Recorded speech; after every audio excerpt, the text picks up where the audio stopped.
बिस्मिल्लाहिर्रहमानिर्रहीम, अस्सलाम वालेकुम जी। मैं नजमुल हसन बाजवा हूं। आज 25 जनवरी है और हफ्ते का रोज है। सबसे पहले आज की अहम तरीन खबरें नाज़रीन किराम मैं आपके सामने रख दूं, जिसके ऊपर आज हम तफसील से बात करने वाले हैं। सबसे पहले आज हम बात करेंगे कि पाकिस्तान तहरीक इंसाफ का अमरीका चैप्टर यानी कि सजाद बरकी और बाकी इनके साथ मौजूद तमाम लोग, आतिफ खान साहब वगैरह, ये एक बहुत बड़ा दावा कर रहे हैं। और दावा यह किया जा रहा है कि पाकिस्तान तहरीक इंसाफ पाबंदियां लगवाने जा रही है कुछ अहम तरीन लोगों के ऊपर, कुछ अहम तरीन शख्सियात के ऊपर। और इनके अंदर बाकी सबके नाम तो उन्होंने उस तरह से नहीं बोले हैं, लेकिन खास तौर पर दो नाम लिए हैं और दो ताकतवर तरीन पाकिस्तान अफवाज के जर्नैलों के नाम लिए गए हैं। ये बहुत बहुत बड़ी और खतरनाक किस्म की एक सिचुएशन अब डेवलप होने जा रही है। कौन, क्यों, किस तरह से पाबंदियां लग सकती हैं, लग भी सकती हैं या नहीं लग सकती हैं, अगर लगी तो उन पाबंदियों का क्या मतलब होगा, वो पाबंदियां किस तरह की पाबंदियां होंगी और वो किन बुनियादों पर लगेंगी, तहरीक इंसाफ किन एविडेंस को सामने रखने जा रही है, और क्या तहरीक इंसाफ ये पाबंदियां लगवाएगी भी या फिर ये सिर्फ प्रेशर डेवलप करने का एक टैक्टिक है। इसके ऊपर माफ करिएगा, आज की वीडियो में तफसीलन बात करेंगे। दूसरा नाज़रीन किराम, आज जो जिस अहम तरीन मौजू के ऊपर बात करेंगे वो ये है, सुप्रीम कोर्ट के अंदर मामलात गर्म हो चुके हैं। आपको याद होगा कि जस्टिस मंसूर अली शाह साहब ने जो है वो 26वीं आईनी तरमीम के ऊपर हथौड़ा मारा तो बहुत सारे लोगों के पांव के नीचे से जमीन निकल गई और इन्होंने फटाफट जो है वो 6 रुकनी एक बेंच बनाया। उस बेंच ने बैठकर जो है वो बात सुननी थी और सुनना था कि नहीं, ये आईनी है, गैर आईनी मामला है जो जस्टिस मंसूर अली शाह साहब कर रहे हैं।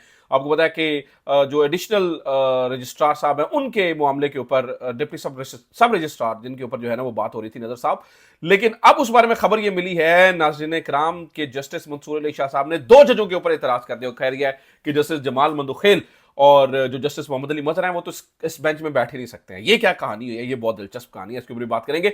पीटीआई बजाते खुद सुप्रीम कोर्ट में पहुंच चुकी है 26वीं यानी तरमीम को लेकर, और इस बात की बहुत ज्यादा तवक्को पैदा हो चुकी है कि अब पूरी जो सुप्रीम कोर्ट है उसको ही आईनी बेंच बना दिया जाए। तो कुछ इस बारे में भी तफसीलात है। और नाज़रीन किराम, तफसीलात अमरीका से, जहां पर पहले एक नमूने ने बहुत बेइज्जती करवाई, अब दूसरा नमूना वहां पर बहुत बेइज्जती करवा रहा है। और फिर चौथी खबर हम शामिल करेंगे जो तहरीक इंसाफ के अंदर खाड़ पिछाड़ हो रही है। बताने वाले बताते हैं इमरान खान आ रहा है।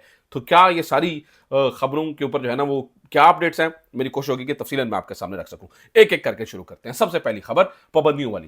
नाज़रीन किराम, सजाद बरकी साहब ने हमारे दोस्त वकार बगा साहब के साथ बात करते हुए siyaset.pk के ऊपर इंटरव्यू देते हुए कहा है जी, हम एक फहरिस्त मूव करने वाले हैं। उनमें 20 के करीब बताया जा रहा है जी नाम है जिनके ऊपर पाकिस्तान तहरीक इंसाफ, या यूं कहना चाहिए तहरीक इंसाफ नहीं, जो पाकिस्तान ओवरसीज कम्युनिटी है वो उन लोगों के ऊपर पाबंदियां लगवाने जा रहे हैं।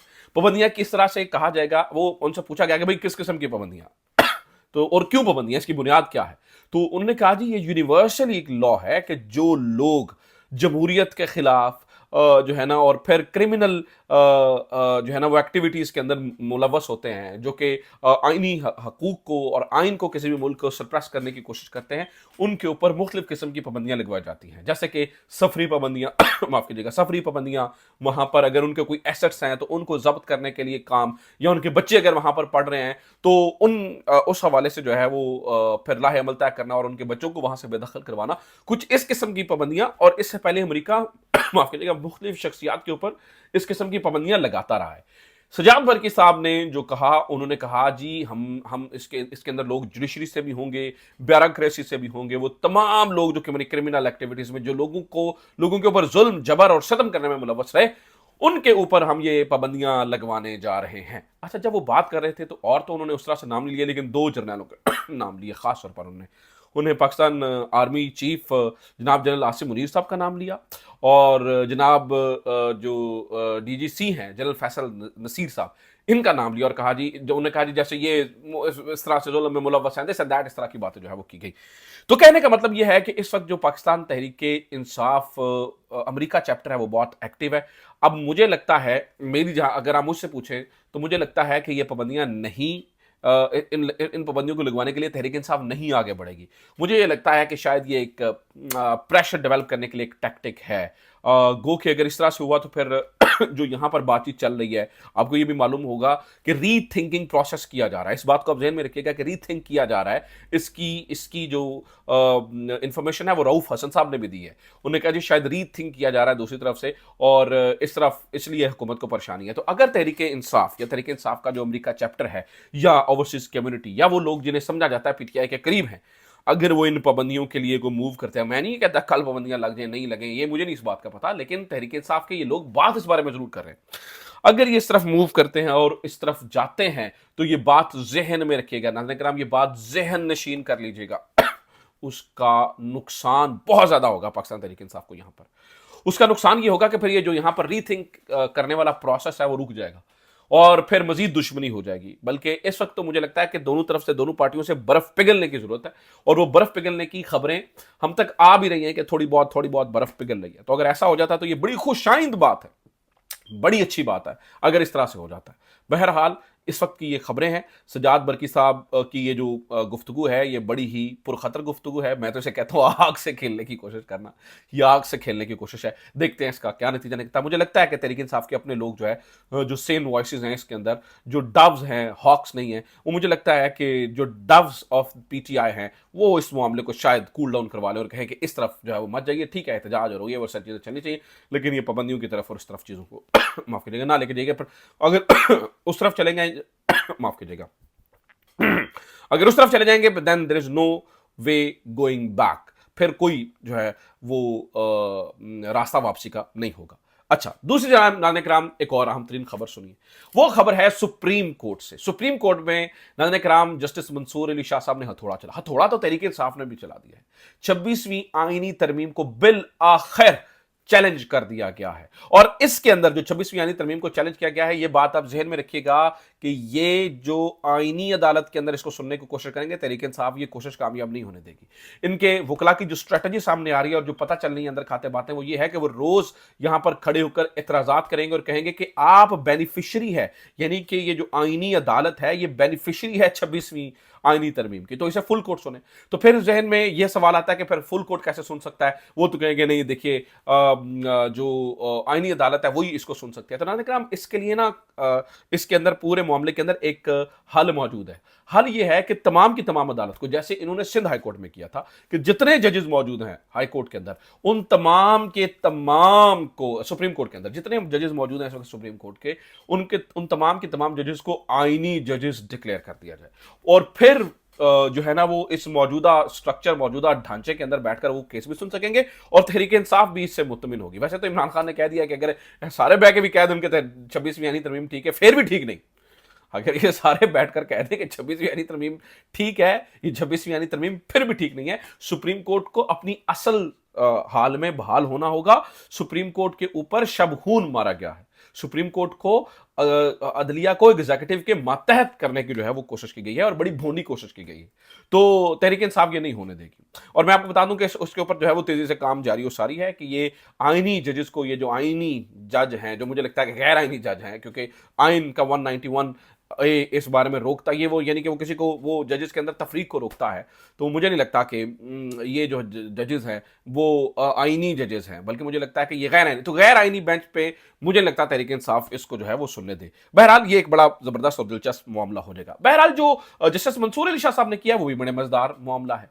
तो जस्टिस मंसूर अली शाह साहब ने कहा कि ये जो आपने मेरे वाली रिट के अंदर जो बिठाए हैं ना जज, 6 जज, उनके अंदर 2 जजेस के ऊपर तो मुझे एतराज है, जस्टिस जमाल मंदोखेल और जस्टिस मोहम्मद अली मजहर। क्योंकि जस्टिस जमाल मंदोखेल और मोहम्मद अली मजहर, ये जो आईनी प्रैक्टिस एंड प्रोसीजर वाली कमेटी है, उसके अंदर बैठकर तो इन्होंने हमसे छीन के केस अपने पास लगाया था। अब ये जो है ना वो कॉन्फ्लिक्ट ऑफ इंटरेस्ट है, ये लोग कैसे बैठकर उसी केस को दोबारा से सुन सकते हैं? ये तो कॉन्फ्लिक्ट ऑफ इंटरेस्ट हो गया। इन्होंने ही तो केस छीना है हमसे, तो वही बैठ के वही कातिल, वही मुंसिफ, वही आप फैसला देंगे? ये कहां का इंसाफ है? तो ये नामुमकिनात में से नजर आती है बात। तो बहरहाल सुप्रीम कोर्ट के अंदर जो है ना वो कमाल का रन पड़ चुका है और अगले कुछ दिन जो है वो सुप्रीम कोर्ट से बड़े ही एक्टिव होंगे, वहां से बड़ी बड़ी खबरें आ सकती हैं। अच्छा जनाब, एक और खबर सुन लीजिए। वो खबर नाज़रीन किराम ये है, पहले एक नमूना वहां पर जो है वो अमेरिका के अंदर पाकिस्तान की बेइज्जती करवा रहा है। आपने ये देखा कि कभी वो चीन के मुखालिफ तंजीम में चला जाता है, कभी फलानी जगह पे चला जाता है, कभी फलानी जगह पे चला जाता है, और दूसरी जानिब हम ये देख रहे हैं कि जो है ना वो उसका खमियाजा जो है वो पूरे मुल्क को भुगतना पड़ रहा है, ठीक है, और फिर हम वजाहतें देते फिर रहे हैं। दूसरी जानिब अब एक और भाई साहब हैं, वो भी पाकिस्तान की बेइज्जती करवा रहे हैं, बिलावल भुट्टो जरदारी साहब। इन्होंने क्या कहा, मैं ट्रम्प की दिए गई दावत में नाश्ते पे शरीक होऊंगा। भाईजान वो ये नहीं है, वो माफ कीजिएगा, वो मेरे ख्याल से नेशनल प्रेयर ब्रेकफास्ट के नाम से एक तंजीम है, उस तंजीम ने नाश्ते का अहतमाम किया हुआ है, और उस तंजीम के जो है ना वो मेहमान हैं जनाब बिलावल भुट्टो जरदारी साहब, और उसी के अंदर जो मेहमान खसूसी हैं वो डोनाल्ड ट्रंप है। तो डोनाल्ड ट्रंप ने नाश्ते पे नहीं बुलाया हुआ बिलावल भुट्टो जरदारी को, ना ही डोनाल्ड ट्रंप ने दावतनामा भेजा था बिलावल भुट्टो जरदारी को वहां पर जाने के लिए। ये अपनी लॉबिंग के लिए अपने चक्रों में गए हुए हैं, जिस तरह से मोहसिन नकवी साहब गए हुए हैं, the poster boy of establishment, ठीक है। तो वो पोस्टर बॉय तो वहां पर फेल हो गया। दूसरा जो ब्लू आइड अपना लाडला बच्चा था, Apple of the I of the establishment, वो भी जरा ना जो कुछ गुल खुला रहा है और शब्द सामने है वो जी। इन्हें समझते हैं कि हम वो इस 80 के दौर में रह रहे हैं, कोई हमारी तरफ तवज्जो नहीं देगा। वो इतना ठट्ठा लगता है, इतना मजाक उड़ता है हम साय ममालिक के अंदर, इतना जनाब शुगर लगता है कि देखिए जी वो कह रहे हैं जी ट्रंप ने नाश्ते बुलाया। भाई केड़े ट्रंप ने तो नाश्ते बुलाया, किसी ने नाश्ते नहीं बुलाया, एम बस सारी जो है ना वो ड्रामेबाजी है। तो ये अच्छा, एक और मोहतरमा भी है जो बेइज्जती करवाने के अंदर जो है ना वो इस वक्त नंबर 1 के ऊपर है। जैसे कि मैंने आपको बताया कि कभी वो निसाब के अंदर अपना नाम शामिल कर लेती हैं, कभी वो कुछ कर लेती हैं। अभी पता चला जी उनकी तौहीन भी पाकिस्तान का सबसे बड़ा जुर्म है। इस मुल्क के अंदर फातिमा जनाह का नाम, इतना पाकीज़ा नाम, एक इंतहाई पलीद जानवर के ऊपर लिखकर गुजरावाला की गलियों में घुमाया गया। कायदे आज़म की बहन को गद्दार डिक्लेयर किया गया, गद्दार डिक्लेयर किया गया। उधर तो हीने फातिमा जना नहीं लगी, लेकिन मरियम नवाज की बात करने के ऊपर एक व्हाट्सएप चैनल के, व्हाट्सएप जो है ना वो ग्रुप के अंदर बात करने पर व्हाट्सएप एडमिन को गिरफ्तार कर लिया गया। जी आपने तो हीने मरियम नवाज की है। ये तो सारी कहानी है, ये तुफ है हमारे मुल्क के कानून के ऊपर, तुफ है नाज़रीन कराम, जहाँ पर जो है ना वो मोहतरमा फातिमा जना तो गद्दार तक उनको कहा गया, और मरियम नवाज साहबा के बात करने पर हथकड़ियाँ लगती हैं। तो फिर क्या ही सूरत हाल होगी। आखिरी खबर सुनिए, अखाड़ पछाड़ जारी है। पाकिस्तान तहरीक इंसाफ अपना मामलात को साफ और क्लियर कर रही है। बड़ा ज़बरदस्त पैगाम पीटीआई के अंदर से आ रहा है, और पता ये चला है, सबसे पहली खबर तो ये सुनिए कि जुनैद अकबर साहब को, आपको पता है कि पहले एक अहम तरीन ओहदा फेडरल में दिया गया, अब दूसरा अहम तरीन ओहदा उन्हें सूबाई सदर बना दिया गया है, और अली अमीन गंडापुर साहब को हटा दिया गया है। ये बहुत बड़ी खबर है। यह अखाड़ पछाड़ बताती है कि तहरीक इंसाफ और पीटीआई और इमरान खान कुछ बड़ा करने जा रहे हैं, और अपने हकीकी लोगों को वो आगे लेकर आ रहे हैं। इसी तरह से यहाँ पर भी आलिया हमजा को भी एक बड़ा ओहदा मिल रहा है। तो इमरान खान कुछ बड़ा करने की सोच रहे हैं। और मैं आपको बता दूं, मैं तो इस वक्त अगर आप मुझसे पूछते ना one liner of the whole situation, तो वो ये है, इमरान खान वापस आ रहा है। अपना ख्याल रखिए, खुदा हाफिज़, पाकिस्तान जिंदाबाद।